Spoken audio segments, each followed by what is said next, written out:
Las Vegas. Neon veins and sleepless air. I had come for a marketing conference, 3 days of hotel carpets, canned laughter, and panels about brand synergy. The kind of trip you endure, not enjoy. Amber said she didn't mind. Go, she told me. You've earned it. I remember her smile when I left. Polite, distant, already half gone. That Friday night, after the keynote dinner, I sat alone in the hotel bar, nursing a drink I didn't want. Colleagues around me bragged about sales and side hustles. I smiled, nodded, performed the role of a man who still had a home to return to. Then my phone buzzed. Once, twice, then a flood of notifications that painted the screen in light. Amber Lee. She had posted a photo from Miami. I opened it, not expecting the knife behind the filter. A crowded rooftop. Her in a short silver dress, one shoulder bare. Cocktail in hand, head thrown back mid-laugh. Around her, the faces of friends I barely knew, all pretending life was endless and consequence-free. The caption read, "Summer of Freedom, taking applications. Hashtag single life, hashtag fun." It didn't hit like fire. It hit like glass. Cold, cutting, precise. We'd lived together almost 2 years. Talked about mortgages. Shared passwords, holiday plans, grocery lists, even the same toothbrush cup. And now, to thousands of strangers, she was single. I scrolled through the comments, heart emojis, clapping hands, her friends cheering the performance. Finally, one wrote, "You deserve it, Queen." Another, "We've missed this Amber." No one asked what happened. No one wondered who she had just erased. I should have felt anger, but I didn't. Anger is heat, and heat fades. What I felt was an absence, a stillness so complete it became clarity. I left a comment under hers. 10 letters, 2 words. Application denied. Then I closed the app and ordered another drink. The bartender, a man with tired eyes and a tattoo of a clock on his wrist, poured it without asking. "Long night," he said. I nodded. Ending 1. After that, I opened my own account, changed my status to single, uploaded a photo from the casino, me and 2 colleagues at a blackjack table, the blur of motion, the flicker of victory. The caption, "New chapter. Some stories end themselves." Then, for reasons I still can't fully explain, I tagged her father, Frank Lee. Frank was old school. Marine Corps, 2 tours overseas. A man who believed a person's name was worth more than money. He once told me, "A man can survive anything except public shame." I wondered what he'd think seeing his daughter's caption, seeing strangers flirt with her beneath it. It took less than an hour for the damage to spread. By midnight, mutual friends had started messaging me. "What happened? Are you okay?" *TS traveled faster than truth. Her post disappeared first. Then her profile went private. But the echo of it stayed online. *TS, reposts, comments frozen in digital amber. I didn't call her, didn't text, didn't block her either. I wanted her to see what silence looked like when it turned into judgment. Around 2 a.m., I walked down the strip. The city was all illusion. Light without warmth, smiles without sincerity. It felt appropriate.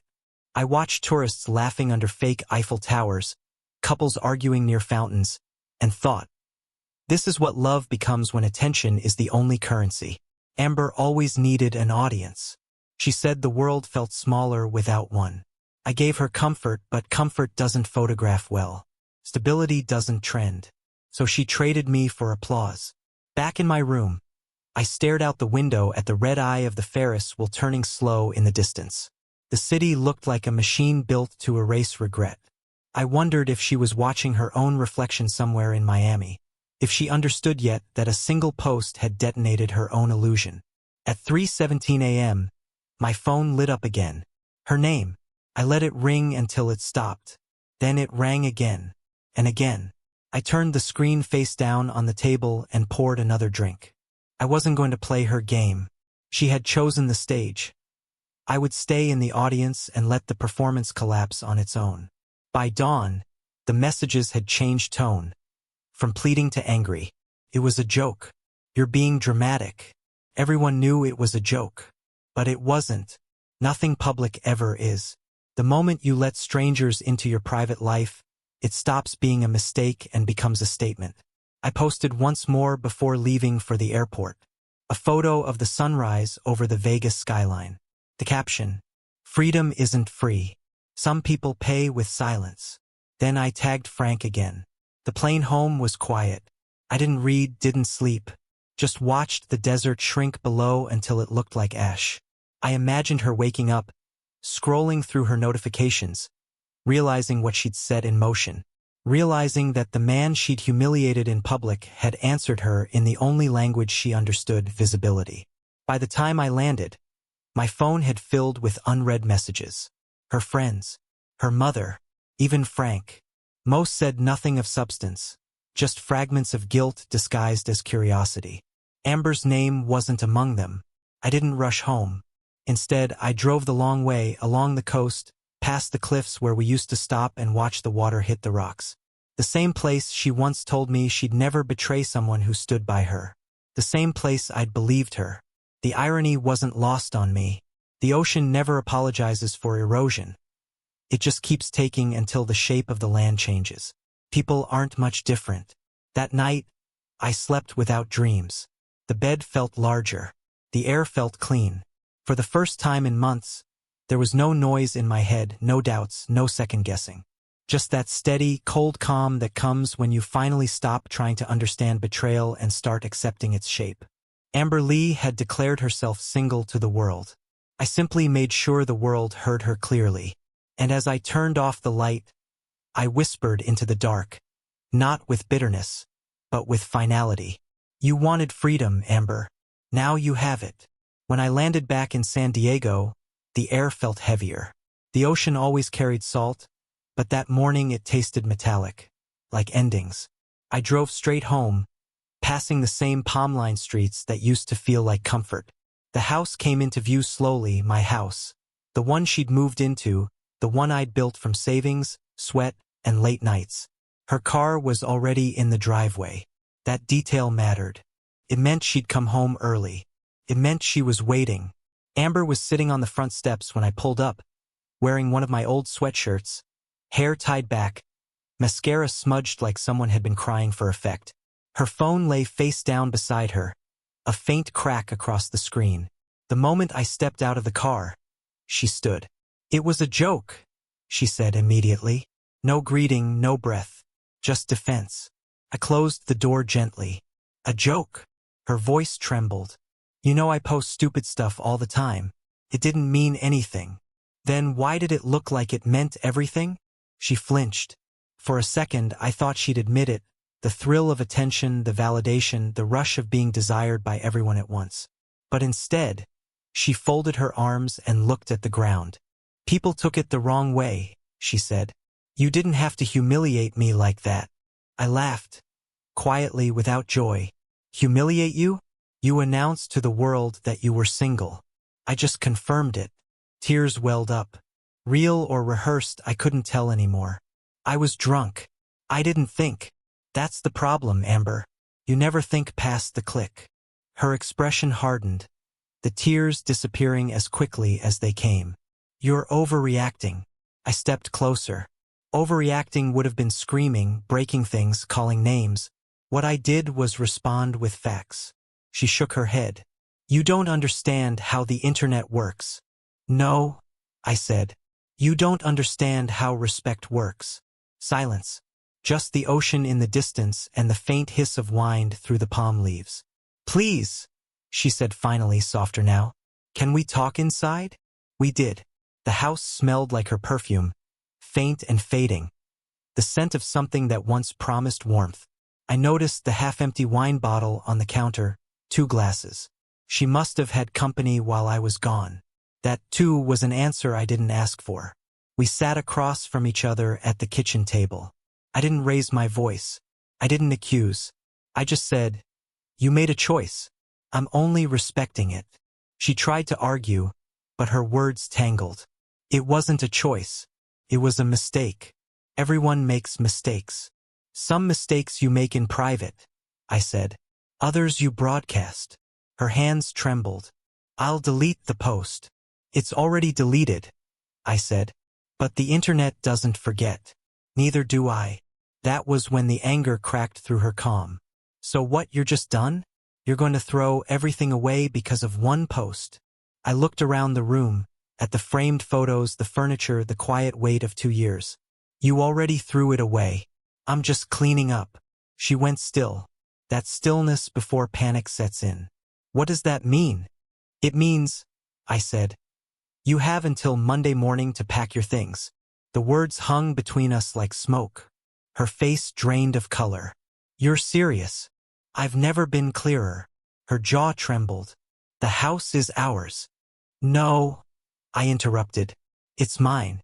I paid every mortgage, every repair, every piece of furniture in this place. Your name isn't on a single document." She blinked rapidly, like she could erase the reality if she moved fast enough. "You can't just." "I can," I said quietly. "And I am." For a long time, neither of us spoke. The silence wasn't awkward. It was surgical. It cut through every illusion we'd built together. When she finally found her voice, it came out small. "So that's it? After everything?" "Yes," I said. "After everything." She pushed back from the table. "You're cruel." "No," I said. "I'm consistent." She left that night, slamming the door hard enough to shake the frames on the wall. I didn't stop her. I didn't chase. I just sat at the table, staring at the empty wine glasses she'd left behind. 2 cups. One story too many. The next morning, messages poured in. Her friends first. Angry, defensive, self-righteous. "She didn't deserve that," one wrote. Another called me toxic, controlling, fragile. The usual buzzwords people throw at men who finally draw a line. I didn't answer any of them. Instead, I called my lawyer. Asked him to prepare a simple statement confirming ownership of the property and joint accounts. I wanted everything documented. No room for revisionist history. By Sunday afternoon, the story had shifted. Some of her friends reached out again, this time quieter. She said she was joking. But yeah, it looked bad. I told her to take it down. "You didn't deserve that." Even her mother, Janet, texted. "I'm sorry for her behavior. She's embarrassed." The one message that stood out came from Frank Lee himself. It was a single sentence. "I raised her better than this." That was the moment I knew I'd done the right thing. Not out of vengeance, out of principle. Honor still mattered to some people. Amber returned Monday morning as promised. She was composed, hair tied, wearing sunglasses though it was cloudy. "You don't have to do this," she said at the door. "I already did." She walked through the house slowly, touching objects like they were memories instead of things. "You really think people won't side with me?" she said softly. "People love victims," I said, "until they realize they made themselves one." She didn't argue, just kept packing clothes, shoes, makeup, the small chaos of a life half-lived. Every sound, the zip of a suitcase, the soft thud of a drawer closing, was a goodbye disguised as noise. When she finished, she stood in the doorway with her bags. "You're going to regret this," she said. "No," I said. "You are." She hesitated, waiting for something. A plea, a flicker of mercy, any sign that the door was still open. But there was nothing left to offer. As she turned to leave, I said one last thing. "Amber." She stopped, hand on the doorknob. "You taught me something," I said. "Never trust a person who needs strangers to validate what should have been sacred." She didn't respond, just stepped outside and closed the door behind her. The sound echoed through the empty rooms. That night, I sat in the same chair she'd used when we first moved in. The house was silent except for the faint hum of the refrigerator and the ticking clock on the wall. 2 years of laughter, arguments, and half-truths reduced to a kind of sterile peace. Outside, the streetlights flickered against the windows. I thought about the caption she'd written, "Summer of Freedom." She wanted freedom. She had it now. But freedom, I realized, means nothing when you've burned every bridge to reach it. By Tuesday, the locks had been changed. The house felt new in its silence, lighter somehow, as if every argument and half-truth had been carried out in Amber's suitcases. I stood in the living room, holding the new set of keys, and realized how quiet peace really was. It doesn't sing. It hums, steady and low, like an engine finally idling after years of overwork. Amber must have assumed the house was still partly hers. That's why, 2 nights later, she returned, this time with police officers standing beside her car. I watched from the window as she gestured wildly toward the door. The flashing lights painted her face in alternating blue and red, like a warning. I opened the door before they could knock. "Evening, officers," I said. One of them nodded politely. "Sir, Ms. Lee says she lives here." "She did," I replied. "Not anymore." I handed over a folder, the property deed, my mortgage statements, her signed rental agreement from when she first moved in. The paperwork of boundaries. The older officer scanned it, then looked at Amber. "Ma'am, it appears you're listed as a temporary resident. You'll need to collect your belongings and leave." Her voice cracked. He can't just kick me out like this." The officer didn't raise his voice. "Legally, he can." She turned to me then, eyes shining with disbelief. "You called them here, didn't you? You wanted this scene." I shook my head. "No, Amber. You did." She stormed past me, collected the few items she'd left behind. Some clothes, a makeup bag, a framed photo of us from better days. I didn't stop her. I didn't speak. The officers followed her out, silent witnesses to the end of a small, domestic war. When the door closed behind them, I poured a drink. The house was mine again, but more importantly, so was my name. The next day, the fallout began. Amber tried to control the narrative online. First came the accidental breakup posts, soft filters, vague captions about lessons learned and outgrowing people. Then came the darker ones, accusing me of being controlling, jealous, emotionally distant. It might have worked once, but the internet never forgets. *TS of her Miami post resurfaced almost instantly. People shared them side by side with my calm, measured response. "Application denied." Within days, the phrase became a meme. Someone made shirts. Someone else added it to reaction GIFs. "Application denied" turned into shorthand for poetic justice, a quiet man's answer to public betrayal. She tried again, this time with a tearful video. Sitting in her car, eyes red, voice trembling. She said she'd been the victim of a toxic relationship with a man who used money to control her. I watched it once, then closed the tab. An hour later, the comments began turning against her. People quoted her original post word for word. Others found old pictures of us together, smiling, happy, proof of a life she'd just rewritten. Someone even tagged Frank Lee. That was the fatal blow. Her father commented publicly, "Accountability is not abuse. You made your choices." She deleted the video within the hour. 2 days later, I received an email from a law firm in Miami, a demand for compensation.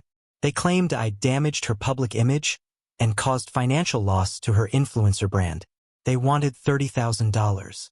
I forwarded it to my attorney with a note. "Send them a copy of her post and the property deed." He did. The reply never came. What did come was silence, the kind that follows when someone realizes they've lost control of their own story. I saw traces of her online from time to time, an untagged photo at a bar, a reposted quote about self-discovery. But the audience that once adored her had moved on. Algorithms are cruel. They feed on momentum, not memory.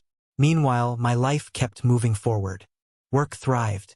Friends who'd once kept their distance began reaching out. There was something about public restraint that people respected, maybe because it's so rare now. One afternoon, Frank called me. It surprised me. We hadn't spoken since last Christmas. His voice was tired, quieter than I remembered. "I just wanted to say," he began, "you handled that with more grace than I could have." "I didn't feel graceful," I said. "Doesn't matter," he replied. "What matters is you didn't lie." She did. There was a long pause. "She's back home," he added. Janet made her take a job at the gym. Front desk. Says she needs to remember what earning something feels like. I didn't gloat. I just said, I hope she learns. Frank chuckled softly. She will or she won't. Either way, you're free. That word again, free. The one she'd thrown around like confetti, never realizing how heavy it actually was. In the weeks that followed, I began clearing the house of her remnants. Her perfume bottles, the clothes she'd forgotten, the framed prints she bought to make the space look more Instagrammable. Each item went into a box, not out of anger, out of cleansing. On a quiet Saturday morning, I drove to a donation center and dropped them off. The clerk asked if I wanted a receipt for tax purposes. I told him no. Some things aren't worth documenting. That evening, I reopened my social media for the first time in a month. The message requests were endless. Strangers sharing the meme, men thanking me for handling betrayal with silence instead of spectacle. I ignored most of them except one. It was from a woman I didn't know. She wrote, "You didn't humiliate her. You just refused to join her circus. That's rare. Thank you for showing the rest of us what quiet dignity looks like." I didn't reply, just read it twice and logged out again. Amber's world kept shrinking. Mine kept widening. That's how justice often works, quietly, naturally, without revenge. A few months later, mutual friends told me she was struggling. The influencer contracts had dried up. Her following had turned on her. She tried to rebuild under a new username, but the internet, with all its short memory, had long decided who she was. I didn't take pleasure in it. I didn't need to. Some lessons only unfold when the applause dies. That winter, I came across her name once more, buried deep in a local news article about a charity event.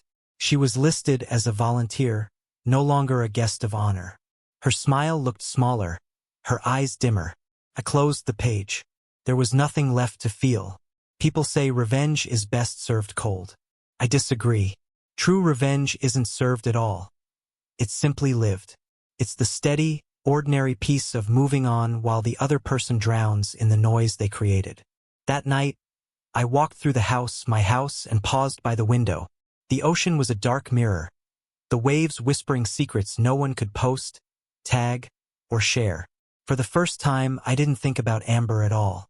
Her freedom had finally found its price, and I had finally stopped paying it. The first morning after Amber left, the house felt enormous. Every sound carried: coffee dripping, blinds rattling, the hum of the refrigerator. For years, I had tried to fill this space with her voice, her laughter, her endless need for attention. Now there was only quiet, and for the first time, the quiet didn't accuse me of anything. It just was. A week later, I boarded a plane to Japan. The trip had been booked months earlier, a 2-week vacation I'd planned for both of us. Tokyo, Kyoto, Fuji. She had called it our dream. I almost canceled, but then I remembered the promise I'd made to my sister, Claire, years ago. Someday, I'll take you abroad. Just you and me, no chaos attached. So I called her. "Pack your bags," I said. "We're going." She hesitated, not sure if I meant it. "What about Amber?" "Amber's summer of freedom," I said. "Just opened up 2 seats." The flight was long, but peaceful. Claire fell asleep with her headphones in, while I watched the clouds drift beneath us like folded linen. Somewhere over the Pacific, I realized this was the first trip in years that didn't carry the weight of performance. No posts, no captions, no audience, just distance. Tokyo was noise and precision. Neon stacked on neon. We walked for hours through Shinjuku and Shibuya, eating from street vendors, laughing at our terrible attempts to order in Japanese. Claire kept taking photos of me, actual photos, not staged ones. I didn't smile for the camera. I smiled because I forgot not to. Kyoto was slower. Temples and rain, the smell of cedar and stone. One afternoon, we hiked up to Fushimi Inari Shrine, thousands of vermilion gates winding into the mountain. Claire went ahead, her laughter echoing through the tunnel of color. I stopped halfway, breathless, not from the climb, but from the realization that peace can be physical, can have weight, scent, temperature. That night, we ate at a small izakaya near the river. I posted one photo, Me and Claire at the table, bowls of ramen steaming between us. The caption read, "Keeping old promises. Nothing more." I didn't tag anyone. I didn't need to. Within hours, people recognized the trip, the same itinerary Amber had bragged about online before everything fell apart. Comments flooded in, most of them kind. A few cruel. "Looks better without her. Freedom suits you." I ignored them. The post wasn't revenge. It was proof of survival. When I got home, the house didn't feel empty anymore. Felt honest. The absence of her clutter, the makeup on the counter, the clothes left draped over chairs, became space for breath. I bought new sheets. Threw out the half-burned candles she'd bought for aesthetic. Even repainted the living room, trading her favorite blush tone for a deep gray that didn't pretend to be anything but what it was. Work grew steadier. Friends returned. People who'd once tiptoed around our relationship began inviting me to dinners again. Relieved, maybe, that they didn't have to pretend anymore. They'd seen the public unraveling. They just hadn't known what to say. Meanwhile, Amber's world kept shrinking. She moved back to her parents' house, got a receptionist job at a local gym. Mutual acquaintances said she'd lost weight. Not by choice. Her social media had gone quiet. No more curated happiness. No more cocktail smiles. She posted once in December, a grainy photo of a sunrise with the caption, "Rebuilding." It got 12 likes. Sometimes people asked if I missed her. I didn't know how to answer that. I missed the idea of her, the version that used to sit on the porch with me at dusk, barefoot, hair messy, talking about nothing. But that woman existed only in small windows between performances. The rest was showmanship, and you can't mourn a mask once you've seen the face beneath it. One evening, about 6 months after everything ended, I ran into her at the supermarket. It was almost cinematic, the kind of coincidence you think only happens in movies. She was in the wine aisle, holding a cheap bottle of rose, staring at it like she wasn't sure if she could afford it. Her hair was shorter, her eyes duller, her nails unpainted.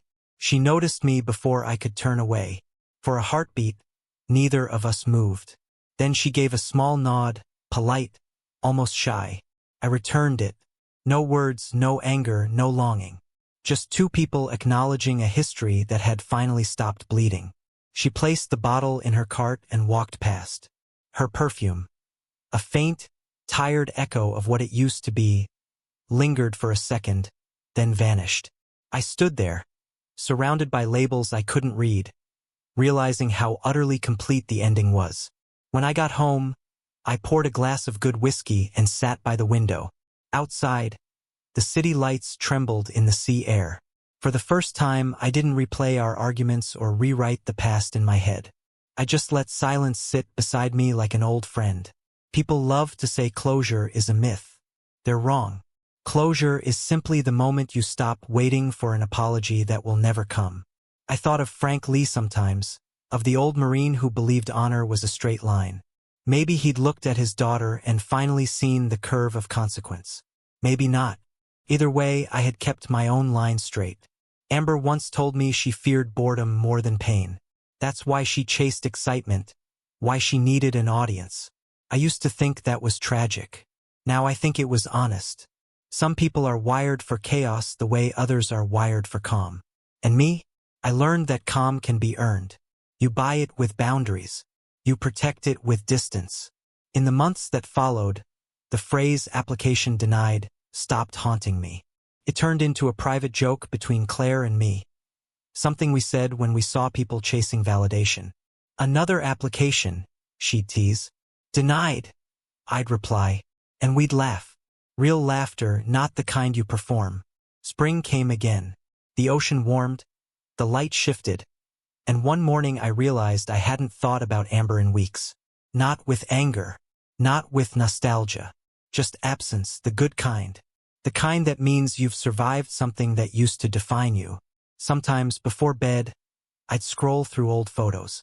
Not of her, but of Japan. The red torii gates, the city at night, my sister's smile. Proof that life goes on. And sometimes it even gets better. Freedom, I learned, isn't escape. It's endurance.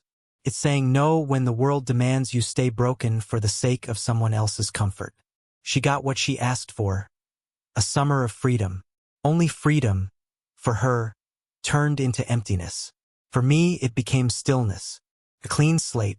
I raised my glass one night to the quiet house, to the empty seat across the table, to the weightless peace of being misunderstood but unbent. Here's to freedom, I said softly. May we both finally learn what it costs. And with that, I finished the drink, turned off the lights, and let the dark fold around me like a well-earned rest. Was I wrong? Maybe, but I've never slept better.